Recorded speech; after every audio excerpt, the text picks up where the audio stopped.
being conducted on board. Space-based research is an incredible capability that is being opened up by suborbital vehicles like our own spaceflight system. One of the researchers utilizing this capability to the fullest is here with us in the studio. I'm so excited. A future astronaut, a friend, and a space-based researcher, Kelly Girardi. Welcome to the studio. Thank you. I'm so excited to be here. Thanks for having me. Okay, I gotta ask, how are you feeling having watched this incredible crew go to space today, knowing that you're gonna be there on a future space flight? It's surreal, I have to say. Just the energy outside, and I've had the benefit from being on this side of the live stream for a number of Virgin Galactic space flights, including yours, and it's so special to experience that here at Spaceport America with the crew and their families and the Virgin Galactic workforce and mission control, and it's emotional. I remember during your space flight when I heard release, release, release, I burst into tears, and I'm glad that my mic was off during the live cast, but it's the profundity of human spaceflight, and I'm so ready to be on the other side of this live stream. It's incredible. I mean, this is my 6th space flight, and you probably saw I was tripping over my words. I just couldn't get it out because of the excitement. Exactly. And so you're on a future dedicated research mission. Could you tell us a little bit about the science that you're going to be conducting? Yeah, absolutely. So I'm flying on a dedicated research mission. I am representing my research institute, the International Institute for Astronautical Sciences, and I'm going to be doing healthcare and fluid research in space. I'll be wearing a wearable sensor system to take biometric monitoring. It's called the Astroskin. It's currently worn by astronauts on the new designs for life support systems or syringe design for administering medication in space, things like that. So I'm very excited. I can't wait.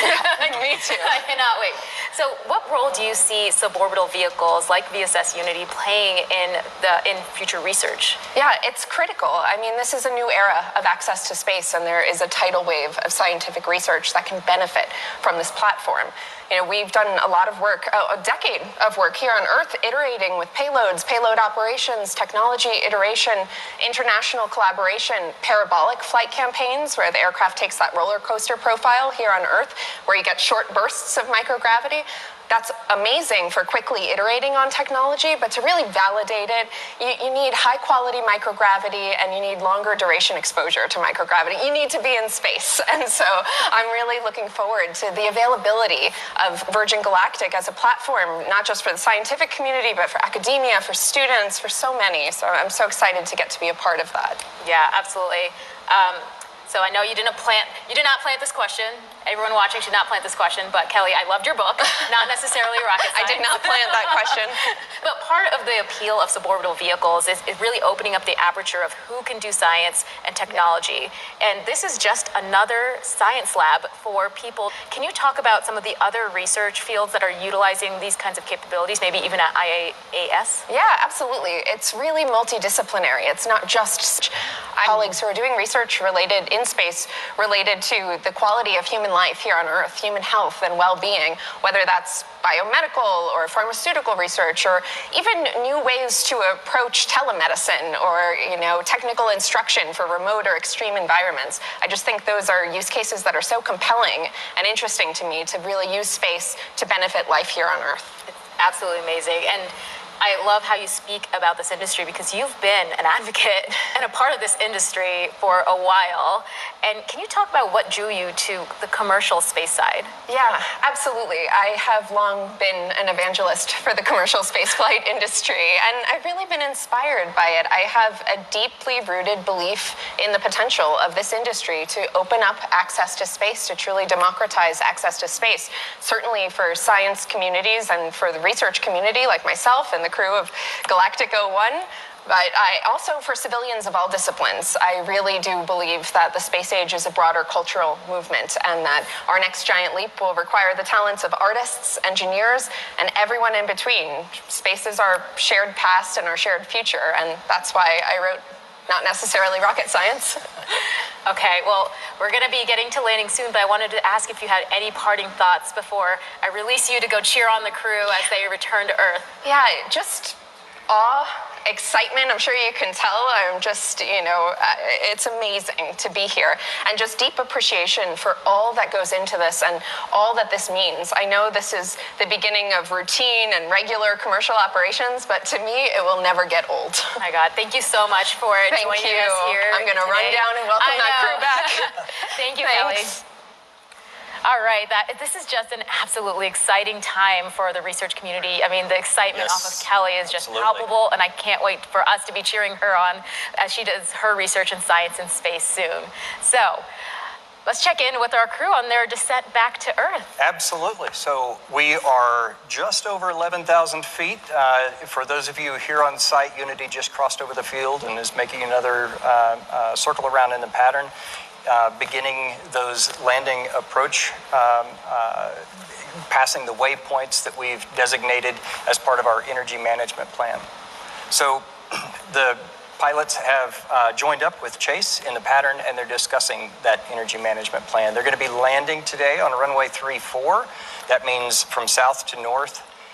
And for those non-pilots tuning in, those numbers represent the first two numbers on the magnetic heading of the compass for the runway direction. So for example, 34 is 340 degrees. The landing gear is now down and locked. We have 3 green. That means all gear are down and locked. And we're making our final approach to the runway here at Spaceport America. We like to make left-hand turns for our approach. That's because the commander is in the left seat, and it provides the best line of sight for them as they come into the landing. Now, the runway here at Spaceport America is 12,000 feet long. That's 3.7 kilometers and 200 feet wide, or 61 meters. 1,000 feet above the runway. 500 feet.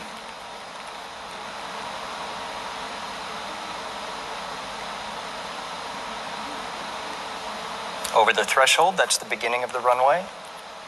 And you'll see the pilots hold the nose up. That's a flare maneuver, all part of the energy management. Main gear touchdown. So the pilots will continue to hold the nose gear in the air as we continue to bleed off some energy as we run down the runway. And at the designated airspeeds, they will lower the nose gear as well. Nose gear's down. Now, as our ground speed slows, when we reach a designated ground speed, the pilots will apply the brakes and bring the vehicle to a complete stop.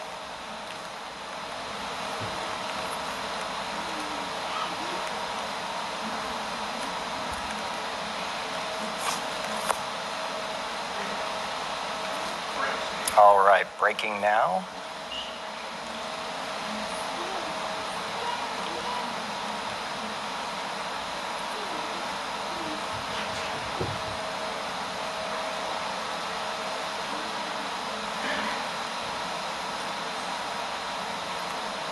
And there's wheel stop. Oh my goodness. What a beautiful landing and a perfect way to complete our first commercial flight and our first dedicated science mission. Congratulations to everyone on board, our very own spaceship Unity, who returned to space today. We saw beautiful flying from our Eve crew, Jamil and Kelly, and brilliant work by our chase pilot, Dan Alex, all of whom are still in the air right now. Great job to you all. Now, we still have one more guest here in the studio with us, Italian Air Force Major General Maurizio Cantiello, who's the Defense Cooperation Attaché at the Embassy of Italy in Washington, D.C. Benvenuto, General. Thank you for being here. Thanks for hosting. Well, I just have to ask you, how are you feeling today after seeing that?